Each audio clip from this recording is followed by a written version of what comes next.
Okay, in this lesson, let's talk about some of the different file formats that we can use on the web for our graphics and decisions to make on which ones are best for which situation.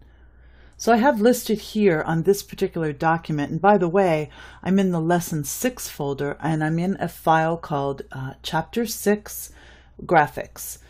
It's a PDF, so you're going to want to open it with either Adobe Acrobat or the free Adobe Reader. So these are the three main types of images that we use on the web.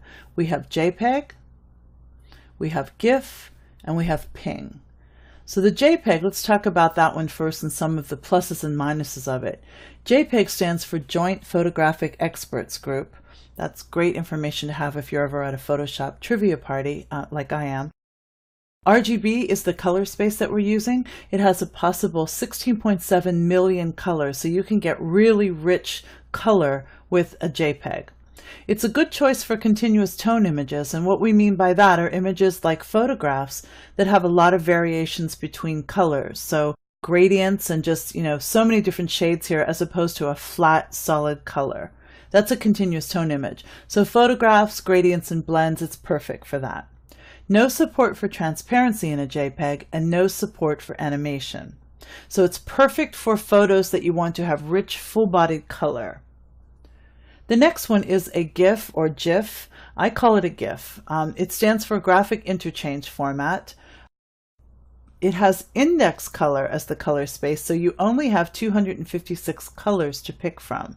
That's a big difference from 16.7 million, don't you think? It's a good choice for flat areas of color like logos, shapes, solid colors. It's not a good choice for continuous tone, again, because you're only getting 256 possible colors. So it has a small color space. That means it doesn't have very many options for you as far as different colors. It does support transparency and it does support animation. If you remember the early days on the web, when we had things like beating hearts and little men running across the bottom of the page, those are animated GIFs. They're not used much anymore these days, but that's what those are. The third file size we'll get to in a second, but you can see that there are shortcomings of both of these. The JPEG gives you beautiful color, but there's no transparency or animation. GIFs have transparency and animation, but not beautiful full color. So that's where PNG comes in, where it has the best of both worlds.